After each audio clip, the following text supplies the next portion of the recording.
Today we're going to be working on patterns. And for our patterns class today, I want to forget about doing our actual patterns right now, and I want to focus on some specific transitions and some specific techniques.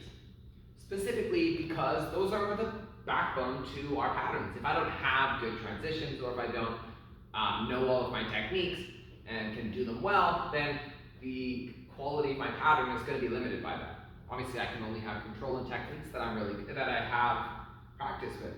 And if I don't have good transitions or I don't have good angles, then everything's going to start to fall apart. So while we're doing our practice today, rather than doing a whole pattern, I want you guys to focus on some key points in your patterns. Now, I think every pattern has some key points to look at, but I'm just going to give you guys a couple, in my opinion. I'm going to go through the first 3 patterns here and tell you what I think is the most important transition to think about. So as we go through Chun-Chi, I think all of the movements are important, obviously. But there's a couple that are harder than others. And this move, from move number 2 to move number 3, I think is the hardest transition because we're doing a full 180. Now when we do this transition, it might be normal to just think that I have to do it all in one movement. So I lift up my foot, I turn around, I throw that block, and I try to land in the other position. Now, I might be pretty good there. It's going to be really hard to maintain consistency when I'm lifting my foot up and leaving it to chance or muscle memory to turn around and put it in the right spot. So if I go back to that previous move, what I'm actually going to do is I'm going to rotate my shoe up my eyes. My eyes are already locked in the direction I'm going to go. I'm going to step in and I'm going to chamber that block. Okay? However, I'm going to chamber that block, hopefully correctly. And then after I've got this position, I'm going to step out into the position. I'm going to rotate and drive that technique down. So going a little bit faster here, I'll go back to that movement 1, 2, and going full speed here. I'm coming in, twisting. Okay, that wasn't quite full speed. Okay, now that transition does come up again. After move number 4, it's the same movement, but with only a 90-degree turn. But once we get to move 6, move number 7, we have the exact same transition, just on the opposite side of our body. Or sorry, just not on the opposite side of our body, on the exact same move. Okay, so make sure you keep an eye on those transitions. Now, I'm not going to move on to the second half of Chun-Chi, but the transitions are the same. It's those 180s and those 90 degrees. Now again, focus on not doing it all in one movement. Break it down. Do it slow, and then you can add power. So I'm going to step in, looking in the direction I'm going to travel next, chambering my block, and I'm going to rotate and snap that power out as I finalize the technique all at one moment.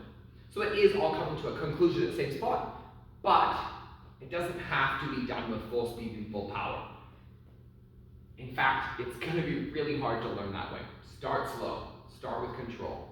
Okay, moving on to Dan Gun. There's a couple of different transitions in Dan Gun, I think, that are a little bit tricky, but I'm going to focus on the one at the far side there. So I'm just going to go through the pattern here.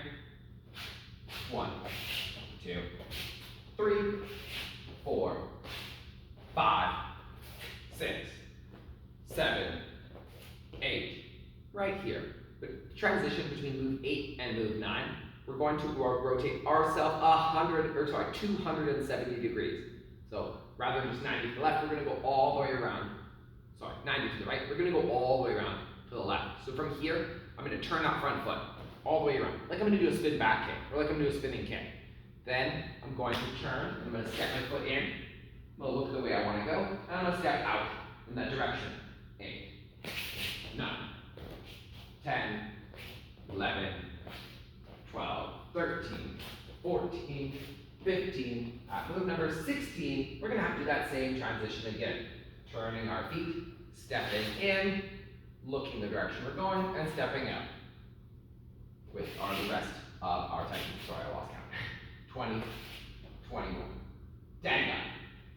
Okay, so those transitions in Dan Gun I think are the most important. Now, obviously, there's a couple of movements that you're doing there as well. In fact, you're doing a very similar transition for like Chun-Chi, but now it's just a normal transition. 1, 2, that same movement that was the hardest part of Chun-Chi is almost just a basic movement in Dan Gun. So it's still important to focus on those movements, even if it's not the most important one. Moving on, again, to Do Sen. If you've worked on Do Sen before, I think you probably already know what the most difficult part is, but I'm just going to walk you through to it as well. Now, I think there's two parts that require a little extra focus here, but I'm going to start on the second one. So 1, 2, 3, 4, 5, 6, right here.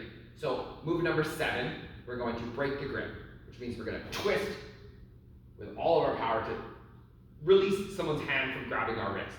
Okay? Then I'm going to continue my spin around, stepping through with a spinning back fist. Okay?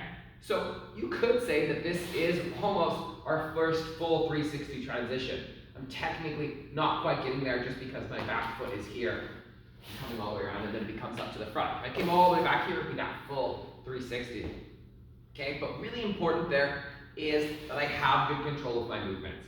It's really easy from here, break, spin, to end up on this really thin walking stance. Focus on that strong control with that back fist, step forwards, back fist. Okay, the other technique transition is right at the very beginning. From move number 1, 2, to move number 3, from 2 to 3. And the same thing's gonna happen on the other side of the mat. So when we do that, the way that I always describe it is we imagine there's a square or a rectangle on the floor, and I'm standing on corners of the rectangle.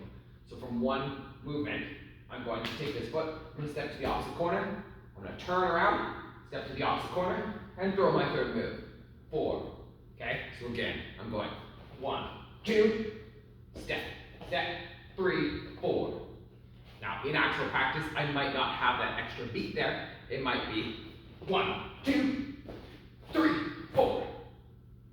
But like I said, slow it down and practice that movement in half speed or quarter speed so that you can get it in at full speed. If you always practice in full speed, it's going to be really hard to get those perfect movements. Okay, now I want you to keep moving on. I'm not going to keep going up because I think at green belt level, by the time you get to Won Yo, you should be able to recognize those difficult spots in your own. In fact, I would love to know if you do recognize those spots. Okay, so pick a couple spots in a few patterns. Big bonus points if you can go through one of each pattern that you already know and practice those specific movements. Okay?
That's what I'm working on.